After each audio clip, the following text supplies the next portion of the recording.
Hello everyone, welcome back to my channel. मेरे channel पे जो कोई भी नए आ रहे हैं प्लीज़ सब्सक्राइब कर दीजिए, वीडियो को लाइक और कमेंट करके ज़रूर बताना आज की स्टोरी आप सभी को कैसी लगी। तो चलिए स्टोरी शुरू करते हैं। पिछले पार्ट में हमने देखा था वांग जी विंग को अपने कॉलेज फ्रेंड से मिलवाता है, लेकिन तभी उनमें से एक अल्फा विंग के हाथों पर किस कर देता है, जो देखकर वांग जी को बहुत गुस्सा आता है। इसलिए वांग जी एकदम से विंग के हाथ पकड़कर अपनी तरफ खींच लेता है। ये देखकर वो अल्फा कहता है, मिस्टर लैन, आपका ओमेगा तो बहुत खूबसूरत है। ये आपको कहाँ से मिला? काश मैं आपके ओमेगा से पहले मिला होता तो शायद मैं आज आपकी जगह होता, क्योंकि आपका ओमेगा बहुत ब्यूटीफुल है। विंग के लिए किसी और के माउथ से तारीफ सुनकर वांग जी को बिल्कुल पसंद नहीं आता। वांग जी गुस्से से उस अल्फा की तरफ देखता है और कहता है, तुम मेरे हस्बैंड से दूर रहो। वांग जी को इतने गुस्से में देखकर जाओ लूसी डर जाती है, क्योंकि उसे पता था वांग जी की चीज़ों को हाथ लगाना मतलब वांग जी को उसकाना था। इसलिए लूसी उस अल्फा की तरफ देखते हुए कहती है, ओहो, तुम सब बस भी करो। माना कि ये बहुत खूबसूरत है, पर हम भी तो यहाँ खूबसूरत हैं। हमारा तो कोई तारीफ ही नहीं कर रहा है। लूसी की बात सुनकर अब कोई कुछ नहीं कहता। तभी लूसी वांग जी की तरफ देख कर कहती है, वांग जी, तुमने बताया नहीं, तुम दोनों एक दूसरे से कैसे मिले? लूसी की बात सुनकर वांग जी को बहुत ऑफवर्ड फील होता है। वो विंग की तरफ देखता है और कहता है, वो सब मैं तुम्हें बाद में बता दूंगा। मुझे नहीं पता था लूसी, तुम मुझे यहाँ धोखे से बुलाओगी। मैं यहाँ इसलिए आया था, मुझे लगा ये बिजनेस पार्टी है और तुमने ऐसा ही कहा था। वांग जी की बात सुनकर और गुस्से में देखकर लूसी हकलाते हुए कहती है, वांग जी, मैं सच कहूँ तो आज मेरा बर्थडे था। तुम्हें कभी याद नहीं रहती। हमारे ग्रुप में सभी को याद रहती हैं, पर तुम्हें कभी मेरी बर्थडे याद नहीं रहती। मुझे पता था तुम इस पार्टी में नहीं आओगे, इसलिए मैंने तुमसे झूठ कहा कि ये बिजनेस पार्टी है। लूसी की बात सुनकर वांग जी गुस्से से लूसी की तरफ देखता है, जो वांग जी के गुस्से से बचने की कोशिश कर रहे थे। तभी वहाँ म्यूजिक बजने लगती है। ये देखकर लूसी सभी से कहती है, आप सब इंजॉय करो। वहाँ जितने भी लोग इकट्ठे थे, अब सभी लोग एंजॉय करने के लिए म्यूज़िक की ओर चले जाते हैं। विंग और वांग जी एक जगह खड़े थे, लेकिन तभी वहाँ एक ओल्ड मैन आता है और वांग जी से बात करने के लिए थोड़ा दूरी पर लेकर जाता है, क्योंकि वांग जी उस ओल्ड मैन को पहले से जानता था, क्योंकि उसके साथ वो बिजनेस कर चुका था। अब वहाँ विंग इतने भीड़ में अकेला खड़ा था। वो सबको एंजॉय करते हुए देख रहा था, लेकिन तभी वहाँ एक अल्फा जानबूझकर विंग के ऊपर ड्रिंक गिरा देता है। ये देखकर विंग उस अल्फा की तरफ देखता है, लेकिन तभी वो अल्फा कहता है, ओह, आई एम सॉरी, मैंने आपको देखा नहीं। मेरी वजह से आपके क्लोथ भी खराब हो गए। आई एम सॉरी, मैंने ये सब जानबूझकर नहीं किया। विंग अपने क्लोथ को साफ करते हुए कहता है, कोई बात नहीं। तभी वो अल्फा कहता है, यहीं पास में वॉशरूम है, आप जाकर वहाँ अपना क्लोथ साफ कर सकते हो। विंग उस अल्फा की तरफ देखता है। अल्फा वॉशरूम की तरफ इशारा करता है। विंग वॉशरूम की तरफ देखता है और फिर वांग जी की तरफ देखता है, जो बात करने में बिजी था। अब विंग वॉशरूम की तरफ बढ़ जाता है, लेकिन तभी विंग का फ़ोन रिंग करने लगता है। विंग कॉल को देखता है और अपने आसपास लोगों को देखता है। वहाँ बहुत शोर हो रही थी, इसलिए वो पार्टी से बाहर निकल जाता है। विंग बाहर जाने के बाद कॉल को अटेंड करता है। विंग काफ़ी देर बात करने के बाद वो कॉल को डिस्कनेक्ट कर देता है और पार्टी के अंदर आता है। वो सीधा वॉशरूम जाता है और जाकर खुद के क्लोथ को साफ करता है। विंग अच्छे से क्लीन करने के बाद बाहर निकलता है, लेकिन तभी उसका रास्ता वो अल्फा रोक देता है। विंग उस अल्फा की तरफ देख कर कहता है, एक्सक्यूज मी। ना जाने क्यों वो अल्फा विंग को कुछ अच्छा नहीं लग रहा था, इसलिए विंग उस अल्फा को इग्नोर करके वहाँ से जाने लगता है। लेकिन तभी वो अल्फा विंग के हाथों को पकड़ लेता है। ये देखकर विंग हैरान हो जाता है। विंग गुस्से से उस अल्फा की तरफ देखता है और अपने हाथों को छुड़ाते हुए कहता है, एक्सक्यूज मी, ये तुम क्या कर रहे हो? वो अल्फा विंग के और करीब जाते हुए कहता है, क्यों, तुम्हें नहीं पता? विंग को उस अल्फा की नज़रें बहुत गंदी लग रही थी, जो कब से गंदे तरीके से विंग को घूर रहा था। वो अल्फा विंग की तरफ देखते हुए कहता है, तुम बहुत खूबसूरत हो, क्या तुम मेरे साथ नाइट स्पेंड करना चाहोगे? जैसे ही विंग ये सुनता है, उस अल्फा को खुद से दूर करने लगता है, लेकिन वो अल्फा बहुत ही टाइटली विंग के हाथों को पकड़ रखा था, जिससे विंग छूट नहीं पा रहा था। वो अल्फा कंटिन्यू करते हुए कहता है, मैंने तुम्हारे जैसा ओमेगा आज तक नहीं देखा था। तुम जब से इस पार्टी में आए हो, मेरी नज़र तब से तुम पर है। उस अल्फा की बात सुनकर विंग अपने आंखों को सिकोड़ लेता है और उससे खुद को छुड़ाकर वहाँ से जाने लगता है। लेकिन वो भी अल्फा मानने वालों में से नहीं था। वो विंग को खींचकर अपने करीब कर लेता है। विंग एकदम से उसके करीब चला जाता है। ये सडन एक्शन से विंग शॉक हो जाता है। उसे इस अल्फा पर बहुत गुस्सा आ रहा था। विंग उस अल्फा से खुद को छुड़ाते हुए कहता है, तुम ये क्या कर रहे हो? मुझसे दूर रहो। तभी वो अल्फा कहता है, बेबी, तुम गुस्सा क्यों करते हो? मैं कितना अच्छे से बात कर रहा हूँ तुमसे, तुम हो तो मानने को तैयार ही नहीं। उस अल्फा की बात सुनकर विंग को बहुत गुस्सा आता है। विंग उस अल्फा के गिरफ्त से छोड़ने के लिए कोशिश करने लगता है। ये देखकर वो अल्फा एक गंदे से स्माइल करता है। वो विंग के फेस पर अपने फिंगर को फिराते हुए कहता है, तुम मुझे बहुत पसंद हो, मैं तुम्हारे लिए कुछ भी करने को तैयार हूँ। विंग गुस्से से उस अल्फा के हाथों को अपने फेस से दूर कर देता है और अपना पूरा जोर लगाकर उस अल्फा को खुद से दूर कर देता है। दोबारा हिम्मत मत करना मुझे हाथ लगाने की, समझे तुम? विंग की बात सुनकर वो अल्फा अपना आईब्रो रेस करते हुए कहता है, तुम मेरी हिम्मत को अब तक देख ही चुके होगे, मेरे पास कितना हिम्मत है और मैं क्या क्या कर सकता हूँ। ये बोलकर वो अल्फा विंग के करीब आने लगता है। ये देखकर विंग एक जोरदार किक उस अल्फा को करता है। एकदम से विंग के इस हरकत से वो अल्फा खुद को संभाल नहीं पाता और वो नीचे गिर जाता है।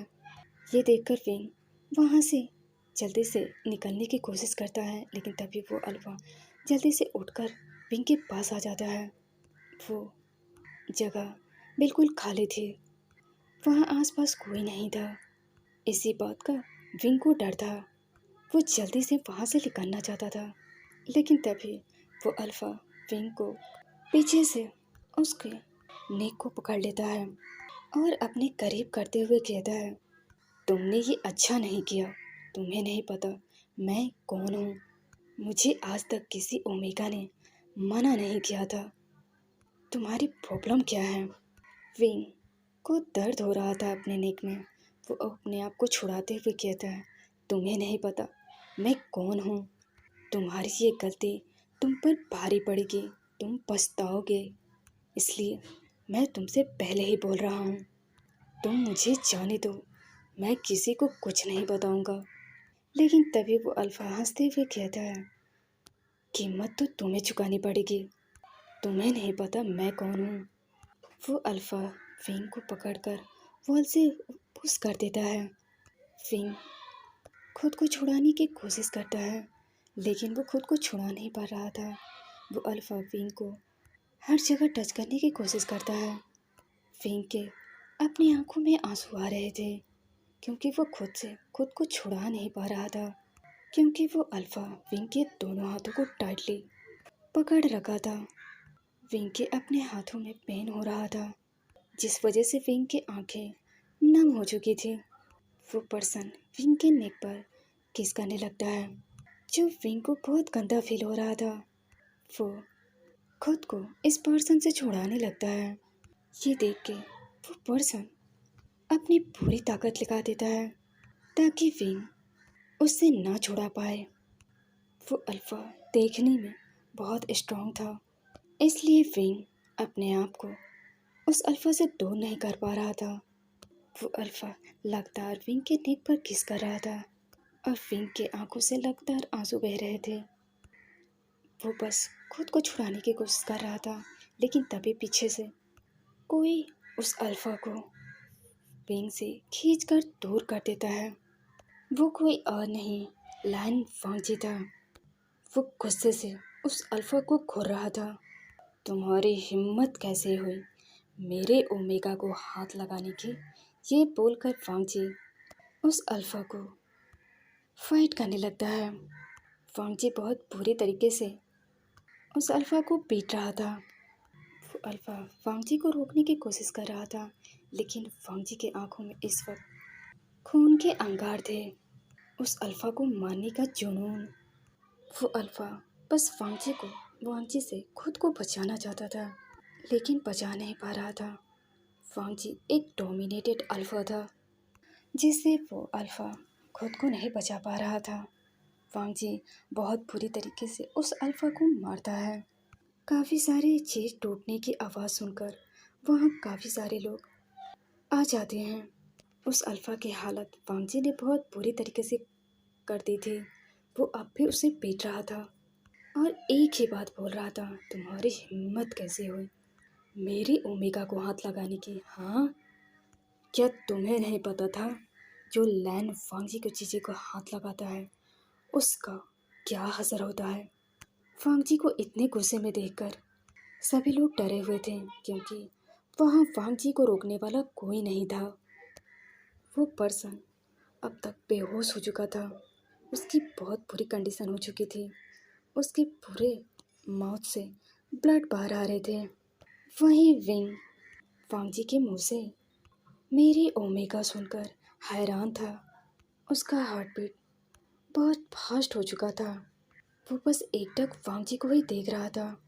विंग के कानों में अब भी माई ओमेगा गूंज रहा था, क्योंकि ये पहली बार था विंग ने पहली बार वांगजी के मुंह से माई ओमेगा सुना था।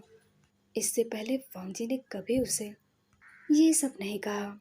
वांगजी उस अल्फा को बहुत अच्छे से धोने के बाद उसे वहीं छोड़ देता है, और वो विंग को देखता है। विंग को वांगजी के आंखों में गुस्सा दिखाई दे रहा था। वांगजी वहाँ सबको इग्नोर करता है और विंग का हाथ पकड़कर उसे खींचते हुए पार्टी से बाहर ले जाता है। वो उसे खींचकर कार में लाकर बिठा देता है और खुद भी बैठ जाता है। ड्राइवर से कहता है उसे उसके पैलेस ले चले। अब ड्राइवर भी कार को ड्राइव करने लगता है। पूरे कार में एकदम सा सन्नाटा था। पार्टी में जो कुछ भी हुआ, विंग बस वांगजी को देख रहा था और सोच रहा था। विंग को यकीन ही नहीं हो रहा था। वांगजी उसे अपना ओमेगा कहा। वांगजी विंग की तरफ बिना देखे कहता है, तुम मेरे तरफ ऐसे क्यों घूर रहे हो? मुझे इस तरह घूरना बंद करो। अगर तुम्हारी जगह कोई और होता तो भी शायद मैं फाइट ही करता। वांगजी की बात सुनकर विंग अपने नज़रों को फेर लेता है। फिंग अपने आंखों में आंसू लिए वांग जी से कहता है, क्या तुम उसे भी अपना ओमेगा कहते? फिंग की बात सुनकर वांग जी फिंग की तरफ देखता है, जो अपने सर को नीचे झुकाकर बैठा था। कुछ सेकंड तक वांग जी फिंग की आवाज़ सुनकर सवाल सुनकर चुप रहता है। वो फिंग को कोई जवाब नहीं देता। इनफैक्ट वो खुद नहीं जानता था उसने ऐसा क्यों कहा। आखिर क्यों? फिंग को किसी और का टच करना उसे बिल्कुल पसंद नहीं आता। आखिर वांग जी को उस अल्फा का टच करना गुस्सा क्यों दिला रहा था, जबकि विंग का ये काम ही था। उसे पता था विंग क्या करता है, जाने कितने लोगों के साथ नाइट स्टैंड कर चुका है। फिर भी उसे इतना गुस्सा क्यों आ रहा था? आखिर क्यों वांग जी विंग के लिए अपने अंदर बदलाव महसूस कर रहा था? वो क्या था जो वांग जी समझ नहीं पा रहा था? ये सच था, वांग जी कभी विंग को अपना हस्बैंड नहीं मानता। ये सच था, विंग एक समय वांग जी का हस्बैंड था, जो वांग जी ने विंग को अपने मैरिज में ही देखा था। उसके बाद वांग जी ने दोबारा पलटकर कभी विंग को नहीं देखा, कभी उससे बात तक करने की कोशिश नहीं की। वो विंग को कभी अपने सामने नहीं आने दिया, क्योंकि वो विंग से नफरत करता था। वो विंग को अपना ओमेगा नहीं मानना चाहता था। इसलिए वांग जी अपने मॉम डैड की डेथ के बाद उसने विंग को डिवोर्स दे दिया। उसने अपनी शादी को पूरी तरह से तोड़ दिया। ये कैसी डेस्टिनी है? एक बार फिर से दोनों को उसी रास्ते पर लाकर खड़ा कर दी। फाइनली कार पैलेस के सामने आकर रुक गई। वो दोनों कार से बाहर निकलते हैं और पैलेस के अंदर चले जाते हैं। वो दोनों अपने रूम में पहुंचते हैं। वांग जी बिना कुछ बोले फ्रेश होने के लिए बाथरूम चला जाता है। वो बात लेने के बाद आकर बेड पर लेट जाता है। वो इस वक्त कुछ नहीं बोलना चाहता था। वांग जी को इस तरह से चुप देखकर विंग को कुछ समझ नहीं आता। विंग एक गहरी सांस लेता है और वो भी फ्रेश होने के लिए चला जाता है। विंग फ्रेश होने के बाद सीधा आकर बेड पर लेट जाता है। वो दोनों एक दूसरे से मुंह फेर कर सो रहे थे, लेकिन नींद दोनों में से किसी को नहीं आती। पार्टी में जो कुछ भी हुआ था, विंग वो सब सोचकर विंग को नींद नहीं आ रही थी और ना ही वांग जी को। अब विंग खुद को वांग जी की तरफ टर्न करता है और कहता है, क्या तुम आज रात कुछ नहीं करोगे? वांग जी बिना विंग की तरफ देखे कहता है, चुपचाप सो जाओ। इस वक्त मैं बहुत गुस्से में हूँ। मैं नहीं चाहता मैं तुम्हें चोट पहुँचाऊँ, इसलिए सो जाओ। मैं आज रात के लिए भी तुम्हें पैसे दे दूँगा। वांग जी की बात सुनकर विंग खुश होते हुए कहता है, क्या सच में मुझे आज रात के लिए पैसे मिलेंगे? विंग को इतना खुश देखकर वांग जी का एक्सप्रेशन कोल्ड हो जाता है। वांग जी गुस्से से कहता है, तुम्हें पैसों की बहुत नीड है ना? डोंट वरी, मैं तुम्हें पैसे दे दूंगा। तभी विंग कहता है, उफ, मैं तो पैसों के लिए ही तो काम करता हूँ। मिस्टर लैन, आपको ये बात बार बार क्यों याद दिलानी पड़ती है? मैं इतना मेहनत पैसों के लिए ही तो करता हूँ। और हाँ, आप मुझे बिना कुछ किए पैसे देंगे तो मुझे अच्छा नहीं लगेगा। मैं सिर्फ अपने मेहनत का पैसा लेता हूँ। आपने तो कुछ किया भी नहीं, फिर भी आप मुझे पैसे देने को तैयार हो। विंग अपने अंदर इमोशन को कंट्रोल करते हुए ये सब बोल रहा था। वो वांग जी को थोड़ा खुशी दिखाते हुए कहता है, आपको क्या पता मिस्टर लैन, हमें कितनी मेहनत करना पड़ता है। हमारी बॉडी पूरी तरह से थक जाती है, फिर भी हमें मेहनत करना पड़ता है। विंग की बात सुनकर वांग जी एक सेकंड के लिए कुछ नहीं बोलता। वो बस दूसरी तरफ देख रहा था और कुछ सोच रहा था। वांग जी अपने मन में कहता है, मॉम डैड, आप दोनों कहते थे आप लोग मेरे लिए ऐसे ओमेगा को ढूंढूंगे जो सिर्फ मुझसे प्यार करेगा। मैं आप दोनों से बहुत नाराज़ हूँ। आखिर क्यों? मेरी क्या गलती थी? आप लोगों ने मेरी शादी इस ओमेगा से तय कर दी।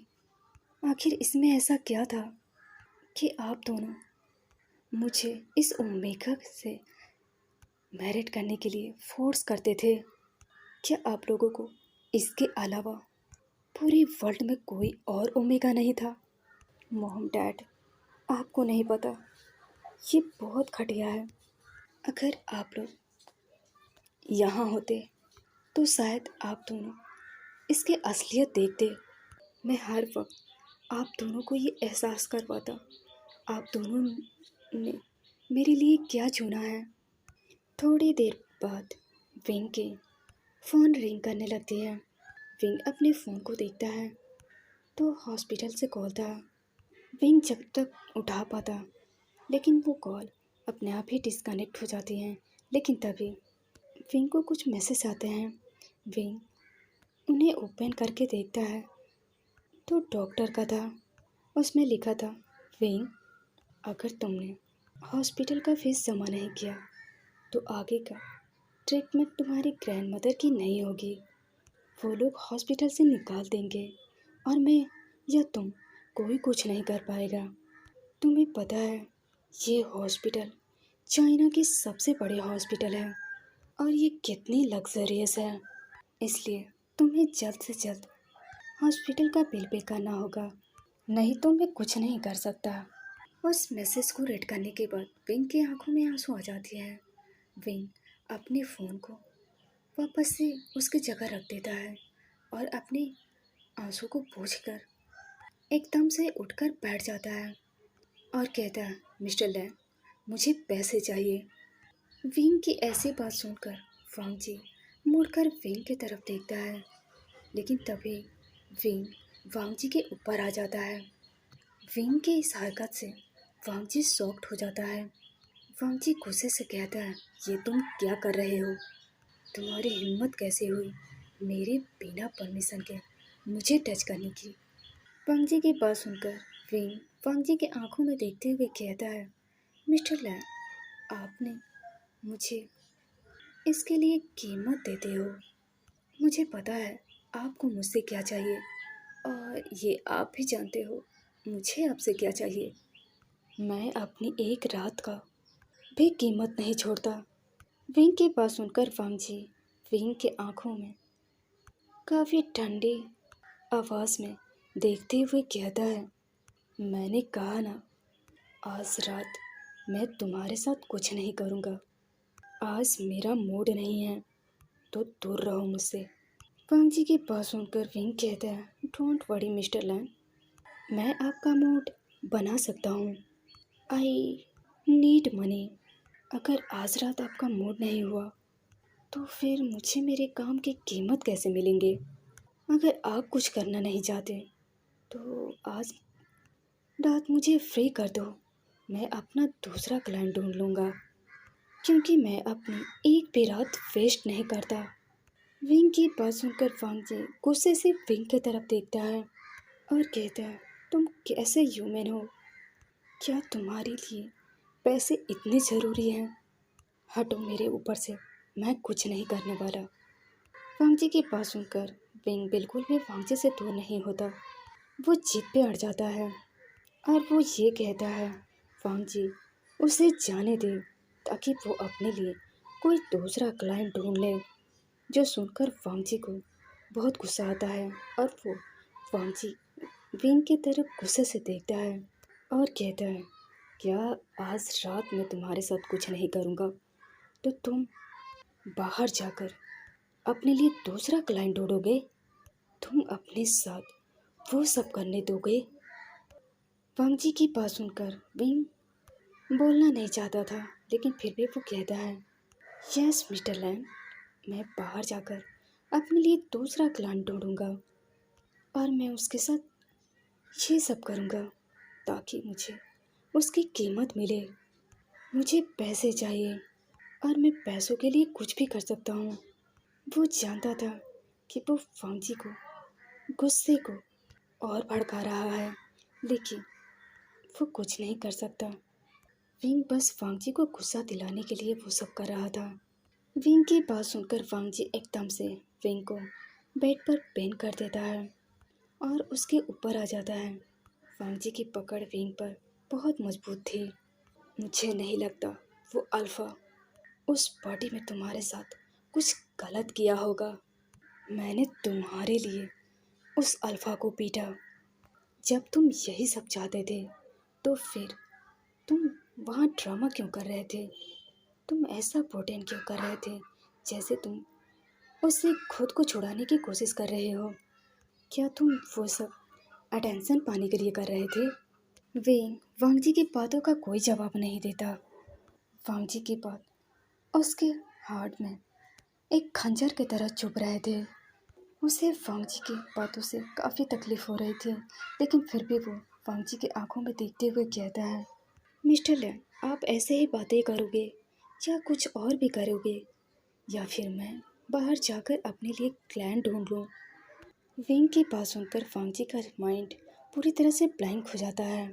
वांगजी गुस्से से विंग के नेक को टाइटली अपने हाथों से पकड़कर दबाने लगता है। तुम्हें पैसे चाहिए थे ना? तुम बहुत घटिया हो। तुम पैसों के लिए किसी भी हद तक जाने के लिए तैयार हो। तुम नफरत के ही लायक हो। तुम्हें बहुत शौक है ना अलग अलग मैन के साथ नाइट स्टैंड करने की। तो आज मैं तुम्हारा वो हल करूँगा जो तुम कभी सोच भी नहीं पाओगे। ये बोलकर वांगजी विंग के पूरी बॉडी पर बाइट करने लगता है। वो किस नहीं कर रहा था, बल्कि बाइट कर रहा था। वांगजी के बाइट करने से विंग के बॉडी पर हल्के हल्के ब्लड आ रहे थे, क्योंकि वांगजी इस वक्त बहुत गुस्से में था और उसे नहीं पता वो गुस्से में क्या कर रहा था। अब वांगजी एक नज़र विंग को देखता है और एक जोरदार बाइट उसके नेक पर करता है, जिससे विंग की चीखें निकल जाती हैं। लेकिन फिर भी वो वांगजी को नहीं रोकता। वो बाइट ऐसी थी जैसे वांगजी ने अपना गुस्सा उतारा हो। वांगजी के लिप्स के कॉर्नर पे विंग के ब्लड लगे हुए थे। वांगजी उसे लिक करते हुए कहता है, कैसा लग रहा है तुम्हें? हाँ, बताओ मुझे। पैसे चाहिए ना? तुम्हें दे रहा हूँ ना तुम्हें। ये बोलकर वांगजी फिर से विंग के बॉडी पे बाइट करने लगता है।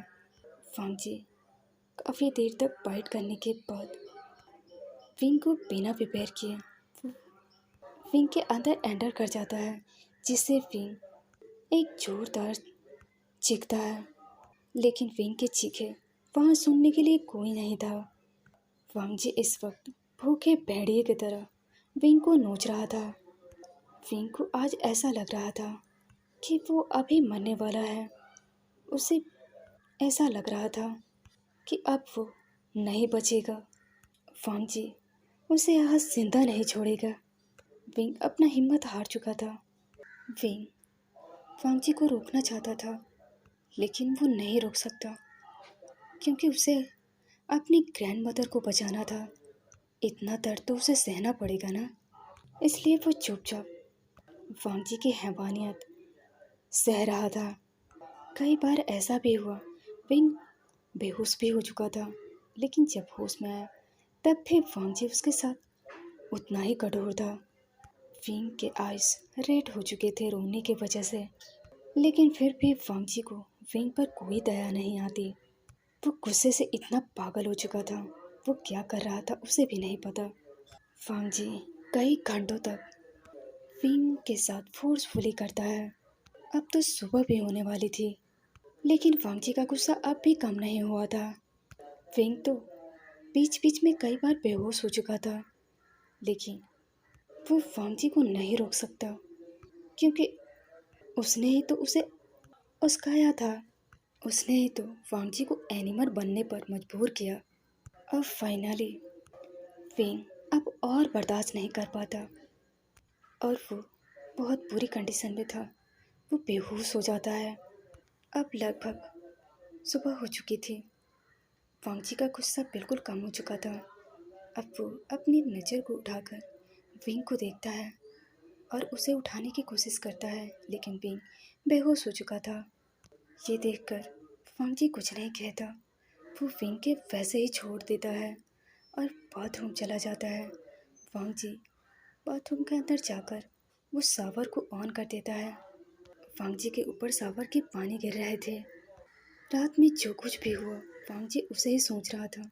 उसे अपने आप पर बहुत गुस्सा आ रहा था, इसलिए वांगजी गुस्से से अपनी मुट्ठियों को वॉल पर पीटने लगता है। तो चलिए गाइस, मैं इस स्टोरी को यहीं रोकती हूँ। और हाँ, मुझे आप लोगों का कमेंट पढ़कर बहुत खुशी हुई। बहुत लोगों ने मेरे बारे में पूछा और बहुत लोग मेरा वेट कर रहे थे। तो थैंक यू सो मच। मैं आप सभी से कहना चाहती हूँ, मुझे आप सबका कमेंट पढ़ना बहुत पसंद आता है और मैं रिप्लाई भी करती हूँ। आप लोग इतने अच्छे अच्छे कमेंट करते हो, मैं खुद को स्माइल करने से रोक ही नहीं पाती। थैंक यू मेरे दोस्तों और सहेलियाँ, मुझे इतना